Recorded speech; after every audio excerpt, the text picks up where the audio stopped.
प्रिय विद्यार्थियों, good morning. आज हम कक्षा 7 विषय विज्ञान वर्कशीट नंबर 24 को कर रहे हैं और आज का हमारा विषय है घास खाने वाले जंतुओं में पाचन। प्यारे बच्चों, हम इसका अध्ययन करेंगे। आइए जानते हैं इसके बारे में। प्यारे बच्चों, कोमल जो है कक्षा 7 की एक विद्यार्थी है और वो एक पास की जो गौशाला होती है जहाँ पर गौवें रखी जाती है वहाँ पर जो है घूमने के लिए जाती है, जहाँ पर उनका टूर होता है। तो प्यारे बच्चों, वो देखती है कि एक जो गाय है और वहाँ पे एक भैंस है, वो आराम से, अर्थात वो पशुशाला में जाती है जहाँ पर अनेक पशु होते हैं, आराम से अपने मुंह में जुगाली कर रही थी, कुछ चला रही थी और उसे आश्चर्य होता है। फिर वो उस बारे में अपनी अध्यापिका से पूछती है कि गुरुजी ये सब क्या है। तो प्यारे बच्चों, जैसा कि आपने देखा होगा, ये चित्र में आमाशय है और आमाशय के ऊपर ही जो हृदय का हिस्सा है ये है रुमेन, जहाँ पर अक्सर ही जल्दी जल्दी जो भोजन खाते हैं उसको जो है भंडारित कर लेते हैं।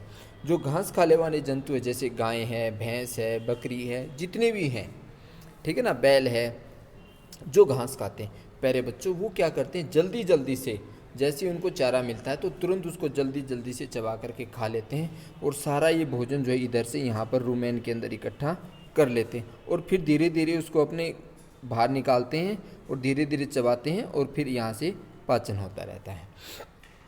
तो क्या होता है, जल्दी जल्दी निगल के उसको अमाशय के एक अलग हिस्से में भंडारित कर लेते हैं और यह भाग जो है प्रथम अमाशय कहलाता है। प्रथम अमाशय मतलब रुमेन। प्यारे बच्चों, यहाँ पर जो है भोजन का आंशिक आंशिक मतलब थोड़ा बहुत पाचन होता है, बस निगल लिया, वहाँ सुरक्षित हो गया। फिर जिसे जुगाल या कड़ कहते हैं, ठीक है ना, इसको कहते हैं जुगाल या कड़, कि भाई फटाफट खा लिया। परंतु बाद में जंतु क्या करते हैं, इसके छोटे पिंडकों के रूप में पुनः मुख में लेता है, अर्थात डकार वगैरह के माध्यम से या कैसे भी जो है जंतु उसको वापिस छोटे छोटे पिंडों के रूप में बाहर निकालता है और फिर उसको चबाता रहता है। उसी चबाने को हम जुगाली कहते हैं। और आपने देखा होगा चबाते वक्त उनके मुंह में अक्सर झाग से भी आते रहते हैं, थोड़े बहुत, तो उसको अच्छी तरह से चबाता है और फिर खाता है और उस चबाने को हम कहते हैं जुगाली। अक्सर आप इसको जो है गाय या भैंस जो आपके आसपास में हो उनको ऐसा करते हुए देख सकते हैं, गाय, भैंस, बकरी इत्यादि जानवर। प्यारे बच्चों, अब क्या होता है, जो जुगाल है, जो आंशिक रूप से पचे हुए जुगाल को रुमेन से मुंह में चबाने को जुगाली करना कहते हैं, अर्थात मुंह में चबाना। जब उन्होंने उसको गटक लिया है, खा लिया है, तो उसको फिर से मुंह में भेजकर चबाने को, अर्थात दोबारा से रुमेन से वो खाना बाहर लाते हैं पिंडकों के रूप में, फिर उसको चबाते हैं और इस प्रकार से चबाने को जो हम उसको रुमेन कहते हैं, रुमेंट्स या रोमंथी। और इस प्रकार के जो जंतु होते हैं उन जंतुओं को रूमिनेंट्स या फिर रोमंथी कहते हैं। तो प्यारे बच्चों, अब जो है जो घास होता है, घास में क्या पाया जाता है, तो घास में जो है सेलुलोस की प्रचुरता होती है। सेलुलोस जो एक प्रकार का कार्बोहाइड्रेट्स है, ये कार्बोहाइड्रेट्स की मात्रा बहुत ज़्यादा होती है इसमें।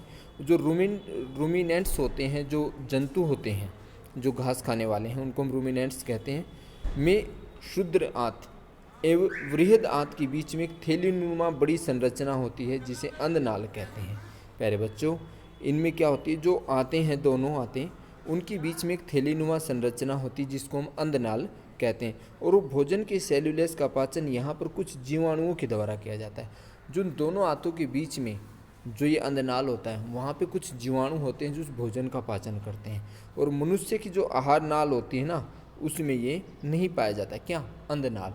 और इसी कारण से मनुष्य जो है घास को नहीं खा सकता है, क्योंकि यदि घास खाएगा तो उसका पाचन नहीं होगा।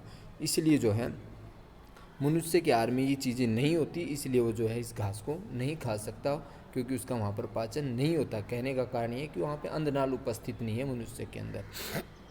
अब प्यारे बच्चों, अब आप समझ गए होंगे कि मनुष्य मवेशियों की तरह सेलुलोस को क्यों नहीं पचा सकते। सेलुलोस मतलब घास आदि को क्यों नहीं पचा सकते, क्योंकि पचाने के लिए जो अंधनाल है वो नहीं है जहाँ सेलुलोस का पाचन होना है, तो इसलिए मनुष्य इसको नहीं पचा सकता है। अब रुमेन किसे कहते हैं, तो प्यारे बच्चों, जो रुमेन है, घास खाने वाले जंतु जैसे गाय, भैंस, बकरी घास को जल्दी जल्दी निगल करके अमाशय के एक अलग भाग में भंडारित कर लेते हैं और यह भाग ही क्या कहलाता है, रुमेन कहलाता है। और रुमेन को जो है प्रथम अमाशय भी कहते हैं। प्रथम अमाशय मतलब पहला अमाशय, उसके बाद दूसरा अमाशय।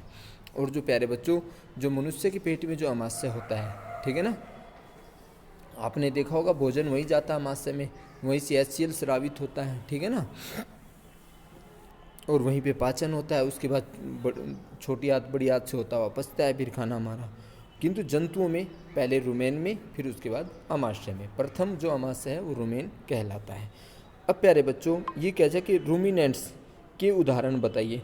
दूसरा प्रश्न है रूमिनेंट्स के 3 उदाहरण लिखिए। तो प्यारे बच्चों दूसरे प्रश्न का आंसर है जो रूमिनेंट्स हैं गाय, भैंस और बकरी, ये रूमिनेंट्स के उदाहरण हैं। क्या ना है? गाय, भैंस और बकरी। अब प्यारे बच्चों प्रश्न नंबर 3 है कि जो सेल्यूलस है, मनुष्य सेल्यूलस का पाचन क्यों नहीं कर पाता। तो प्यारे बच्चों जैसा कि हमने पढ़ा कि सेल्यूलस का पाचन जो है आंत में कुछ जीवाणुओं के द्वारा किया जाता है। ये जीवाणु रूमिनेंट्स के आंतों में ही पाए जाते हैं, अर्थात हमारे अंदर वो जीवाणु नहीं होते। किंतु मनुष्य की आंत में जीवाणु क्या होते हैं? अनुपस्थित होते हैं। अनुपस्थित का मतलब उपस्थित नहीं होते हैं, और इसलिए मनुष्य के पेट में सेल्यूलस अर्थात जो है घास होता है, इसका पाचन नहीं होता है। प्यारे बच्चों घास में जो है सेल्यूलस की प्रचुरता होती है। ये खालिस्तान है चौथे का, तो पहले खालिस्तान में आ जाएगा सेल्यूलोस की प्रचुरता होती है, जो कि एक प्रकार का कार्बोहाइड्रेट है। दूसरे में आ जाएगा कार्बोहाइड्रेट। जंतु जो जुगाली करते हैं, जुगाली मतलब बाद में चबाते हैं खाने को पेट से निकाल करके पिंडों के रूप में, वे क्या कहलाते हैं? रूमिनेंट्स या फिर रोमंथी कहलाते हैं। तो आशा करता हूँ प्यारे बच्चों आप इसको समझ गए होंगे। आपने यदि चैनल को सब्सक्राइब नहीं किया तो आप लाइक करें, सब्सक्राइब करें और अपने दोस्तों के पास ज़रूर शेयर करें। Thank you.